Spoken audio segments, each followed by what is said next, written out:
Hello students. In this lecture, we will solve linear programming problem by simplex algorithm. We will see how each step of simplex algorithm can be executed by a simple manner. I have tried to explain it in a very easy way. This example is divided in two parts. In the first part, we are doing it up to the constructions of the initial table. And in the next part, we will solve it by, we will find the iterations of this example. Consider this LPP. We will solve this linear programming problem by simplex algorithm. So when we apply the simplex algorithm, first we have to write the given LPP in the standard form. Now what is the standard form? The standard form means here all these inequalities we have to write in equalities. But while writing it in the form of equalities, we have to add suitable slack variable, subtract surplus variable.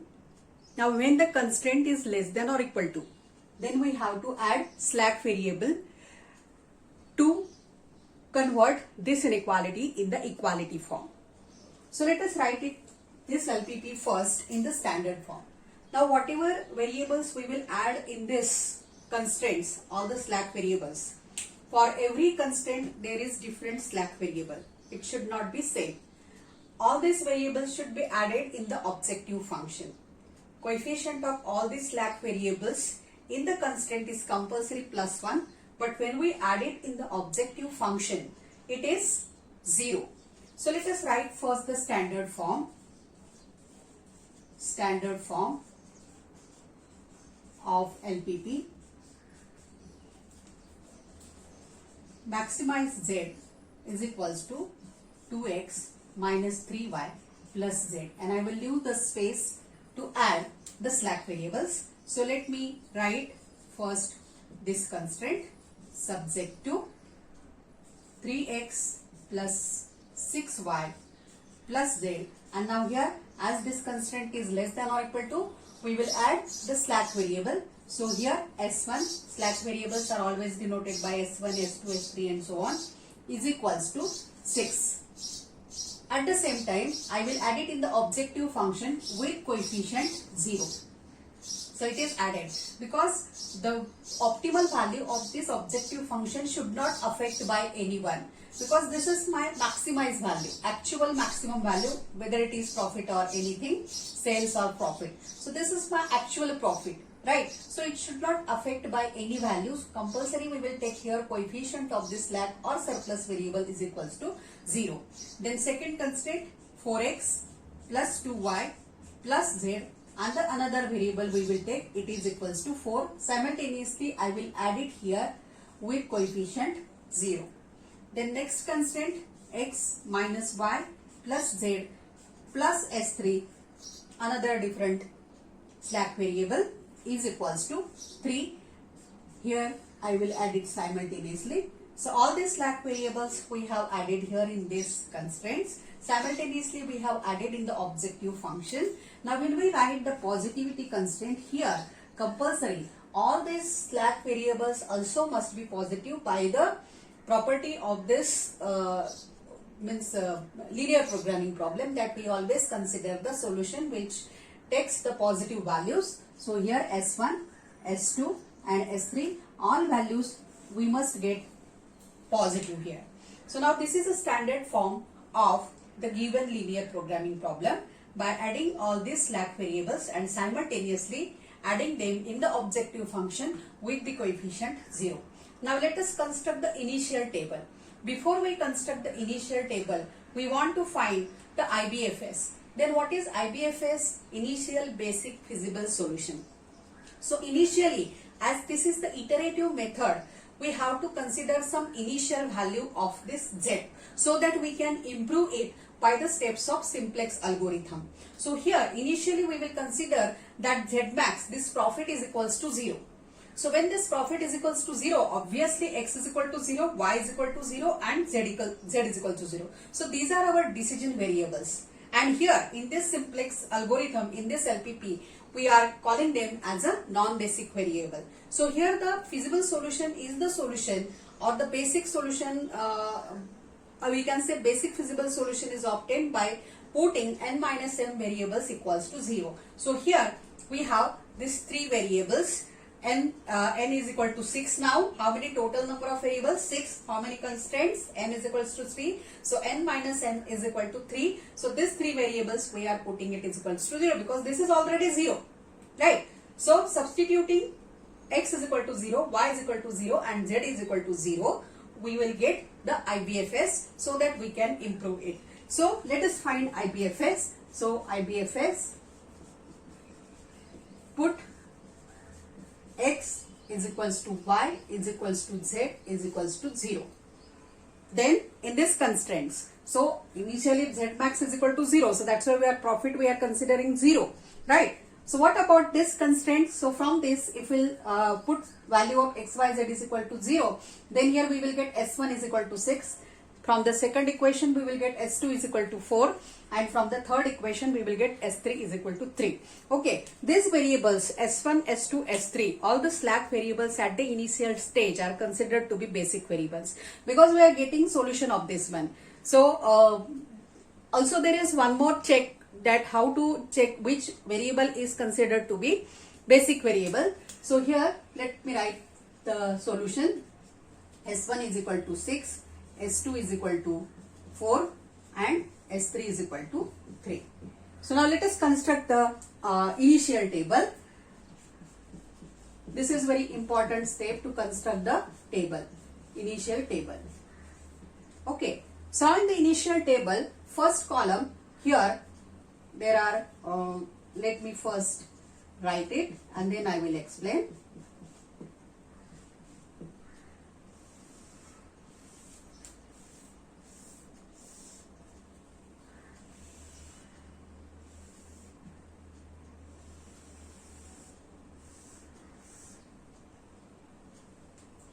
Now Cj, here first xb, xj. So let me talk about this xj. Xj are the variables in the objective function, because when we generalize it, we write z is equal to summation Cj xj. Is it? It is the general structure. When we have seen the general structure of linear programming problem, we have written that this optimized z is equal to summation Cj xj. So what is Cj? Cj is coefficients of all these decision variables or whatever are the variables in the objective function. So now here there are 6 variables. So there must be 6 columns of this one: x, y, z, s1, s2, s3.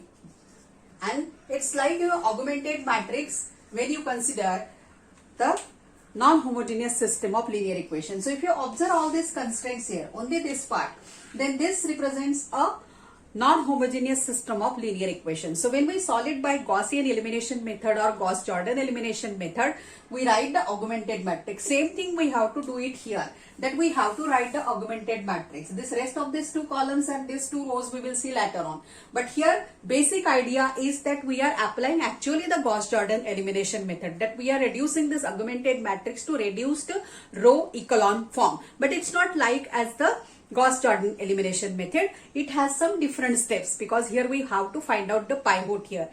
In Gauss-Jordan elimination method, we can start it directly from the 1-1 entry as it is a matrix method. Let us see now. Let us complete this table first. Now Cj is what? Cj are the coefficients of all these variables in the objective function. So what is coefficient of x? Here it is 2. What is coefficient of y? -3. What is coefficient of z? It is 1. Coefficient of S1 is 0, coefficient of S2 is 0 and coefficient of S3 is 0. And now this is the column of B, that is RHS here. Whatever I will get here, this RHS. So let me write here first that augmented matrix type. So here it is 3, 6 from the first equation I am writing 3, 6, 1, 1, 0, 0 and RHS is 6.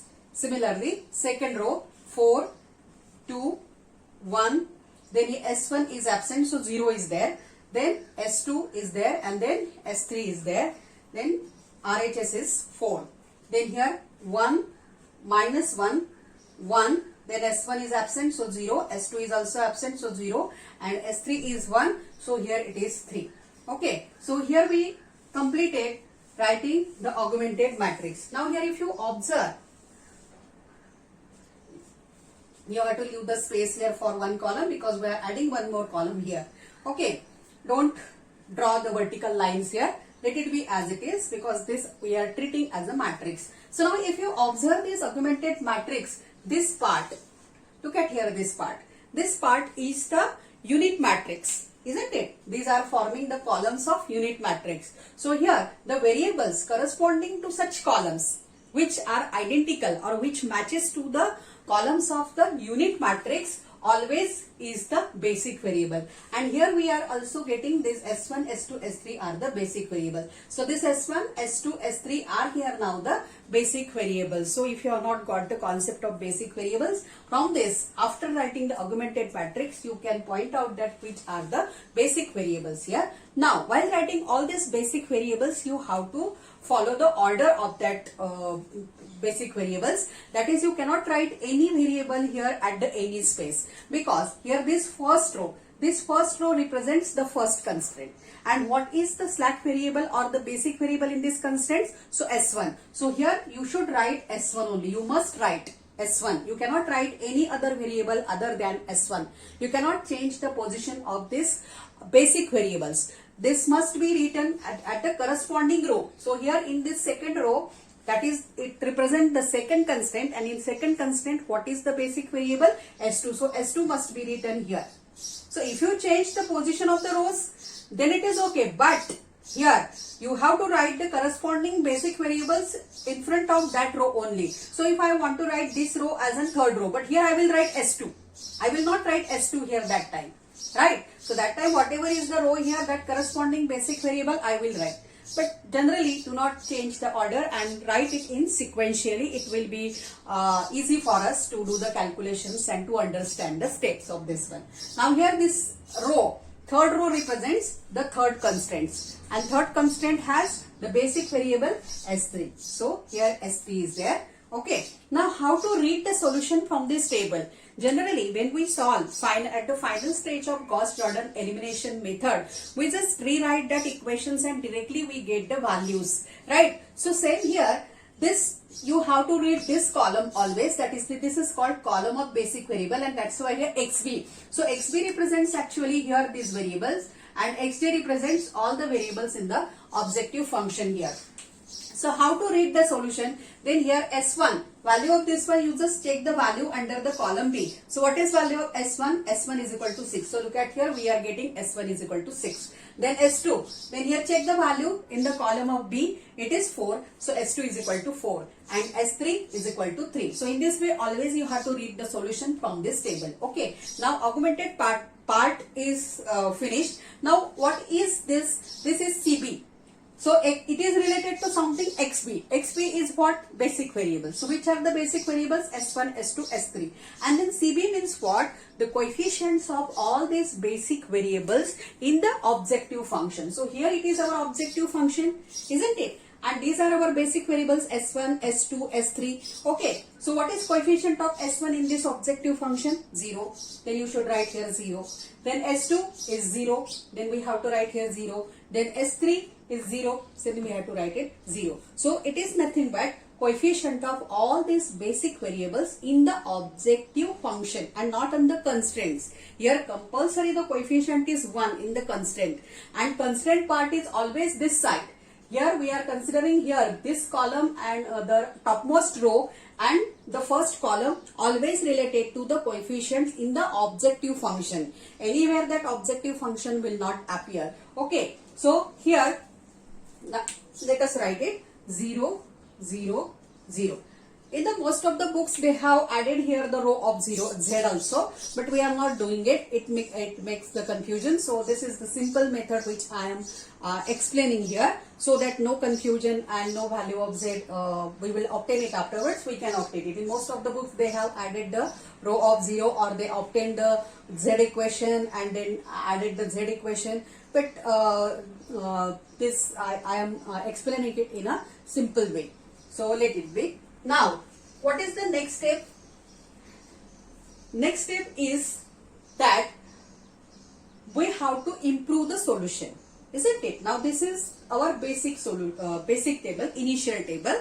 Now we have to improve solution because initially we have supposed that z is equal to 0, right? So we are interested to find value of the decision variables, isn't it? But at present these decision variables are non-basic variables. So now here we are trying to make it them basic variables so that we will get value of that decision variables. Then how to make it? So now currently these are non-basic variables, and here in this column we have basic variables. So isn't it? So here these variables should come here in this column so that they will become basic. And if they are coming to this means in this column, some of the basic variables should leave this space, leave this table, isn't it? Then how to decide it?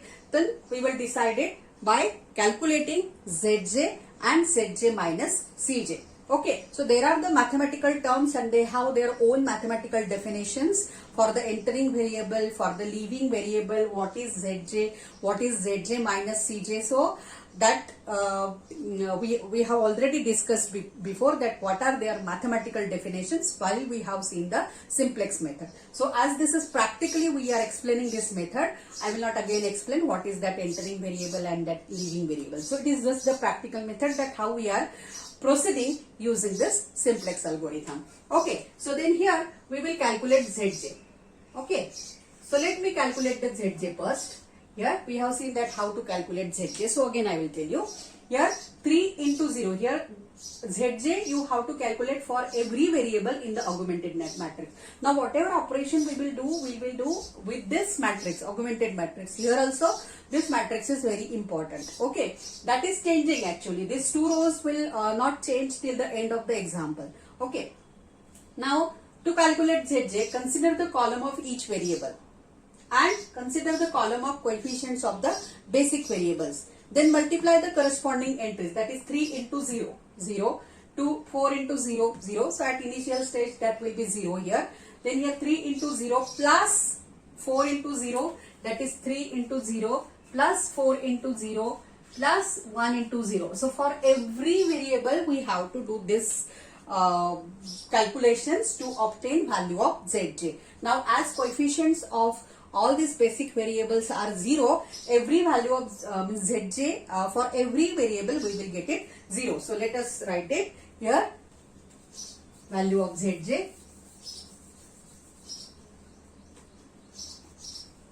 for every variable it will be 0. Zj, then here 0, here 0, 0 because 6 into 0 plus 2 into 0 plus minus 1 into 0 is 0. Again 1 into 0, 1 into 0, 1 into 0, every term is 0 and addition is 0. Here also 1 into 0, so every term will be 0, so 0, 0, 0. Do not calculate it for the column of constants, only for the variables. Okay, so we are calculating now Zj here, already we have calculated here Zj. Okay, now after this to decide the leaving variable and entering variable here, we will calculate Zj minus Cj. This will decide actually the value of which is our entering variable. What is the mathematical interpretation of this Zj minus Cj we have already seen. Okay. So here now Zj minus Cj. Cj is this row. Okay. Now 0 minus 2 is minus 2. Then 0 minus minus 3, that is plus 3. Okay. Then 0 minus 1 is minus 1. Then here 0 minus 0, 0 minus 0, 0 minus 0. So always check that for basic variables, value of Zj minus Cj must be compulsory 0. If it is not coming 0, then you have to check your calculations again. So for the basic variables, you must get value of Zj minus Cj compulsory 0. Okay. Now what is the next step? How to decide the entering variable? Now from the values of this Zj minus Cj, you have to find out the maximum negative number. Now what is maximum negative number? Actually it is the minimum number. Okay. So let me tell you the optimality condition first so that you will get it. That here the solution is optimal. That is when we get the solution that we can accept the solution when all these Zj minus Cj are positive. So here we want all Zj minus Cj are positive. So here we have to take care of all these negative values of Zj minus Cj. And from all these negative values, we have to consider the smallest one. The smallest one means what? The maximum negative number. Now what is the maximum number? 2. And this is negative. That's what minus 2. In short, we are selecting the smallest value of Zj minus Cj. So here minus 2 is the smallest value, or in other words you can say maximum negative number. Okay, what our aim? Our aim to get all values of Zj minus Cj positive. Then only we can accept the solution. Okay, so here now this variable is the entering variable, because here the corresponding value of x1 corresponding value of Zj minus Cj for the variable x is minus 2, which is the smallest value of Zj minus Cj, and therefore this variable is entering variable.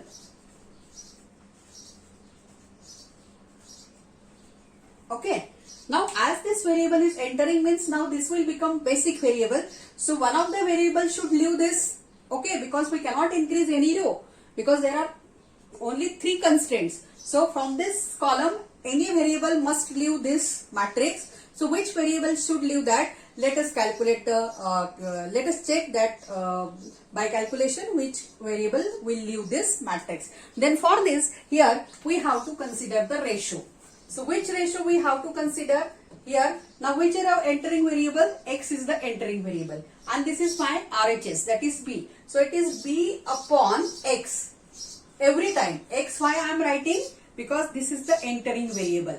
So whatever is the entering variable, you have to consider the ratio of B with respect to that values of x. Okay, then here 6 upon 3. Don't write it x upon B, otherwise it will be wrong. It must be B upon x. So here 6 upon 3, that is 2.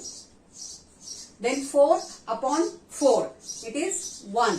Then 3 upon 1, that is 3. Okay. Now here one more property to find this ratio, that if any variable, any coefficient of this x is negative or 0, then do not find ratio for this, just write there dash. Suppose, for example, here, suppose y is our entering variable. For a while, just assume that suppose y is our entering variable. Then I will find the ratio, that is b upon y. Then b upon y here 6 upon 6 will be 1. 4 upon 2 will be 2. Now here we have negative coefficient for this y. So this ratio will not exist. So I will write here dash. So whenever you have the entries less than or equal to 0, means 0 as well as negative entries, ratio of the corresponding ratio means do not consider that corresponding ratio, just write over dash. Okay. So here ratio we have obtained. Now from this ratio we have to find the minimum ratio. So minimum ratio, immediately I can say that this is the minimum ratio. So this is my leaving variable. So now here, though it is a maximization case or minimization case, that is objective function, every time we find this minimum ratio. Also we have seen what is the consequence of this ratio in the graphical method. Okay. So here now we have decided which is our entering variable and which is our leaving variable. Now intersection of the column of the entering variable and the leaving variable is here. Look at here. 4. So this 4 is the pivot element. That is, we have to make it 1. Like Gauss-Jordan elimination, directly we will start it from 1 entry. If it is 1, then that is not the problem. But if it is not 1, then we make it 1 by 1 upon that k r1 and so on, using that operation. So here there is, as it is a matrix method, we always start from 1 entry. But in the simplex method, we have to find out that which elements we have to reduce to 1.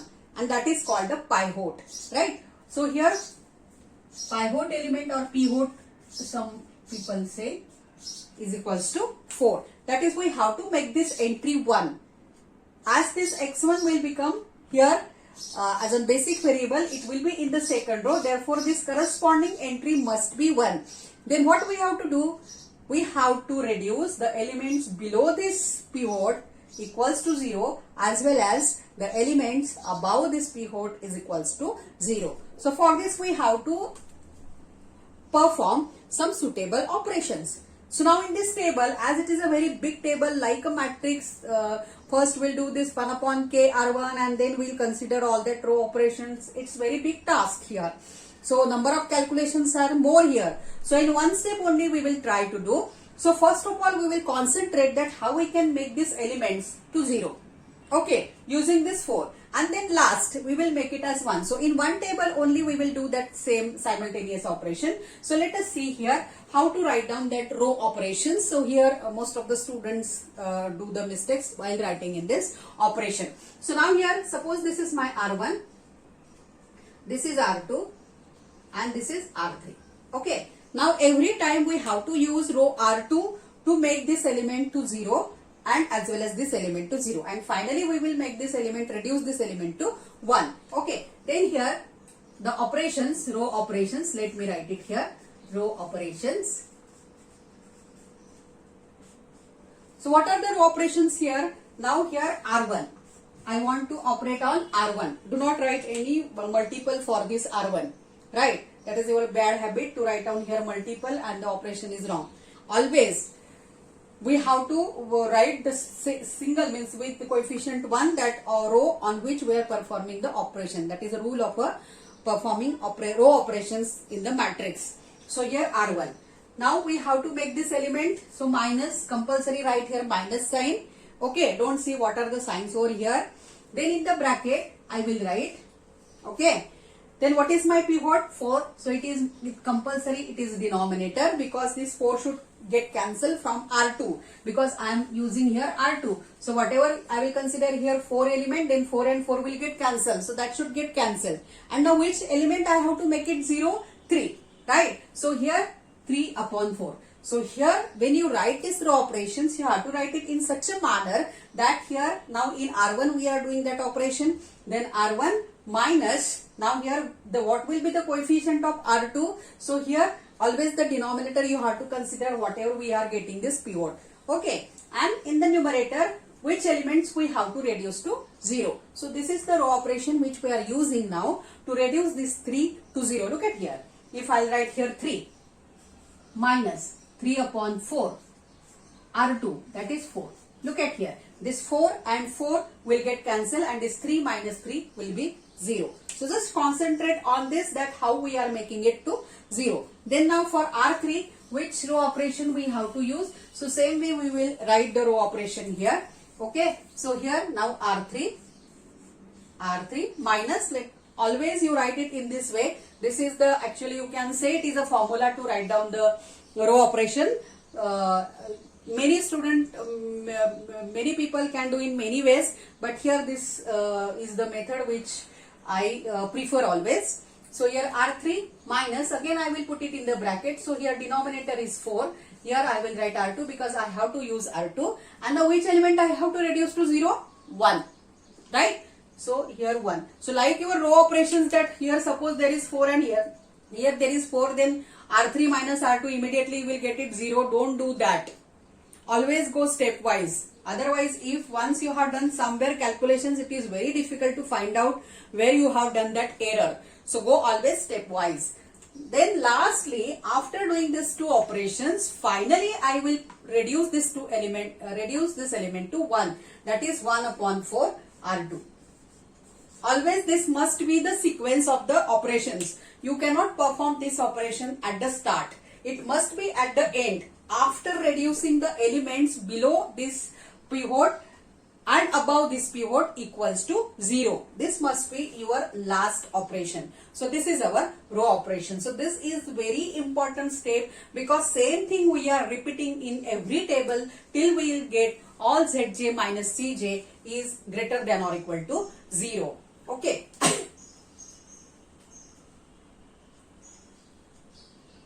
Thus, in this lecture, we have seen that how to write the LPP in the standard form, how to construct the initial table and decide entering and leaving variable, and how to decide the row operations, how to perform the row operations. In the next lecture, we will see its iterations. After applying this row operations, how we can reach to the optimal solution.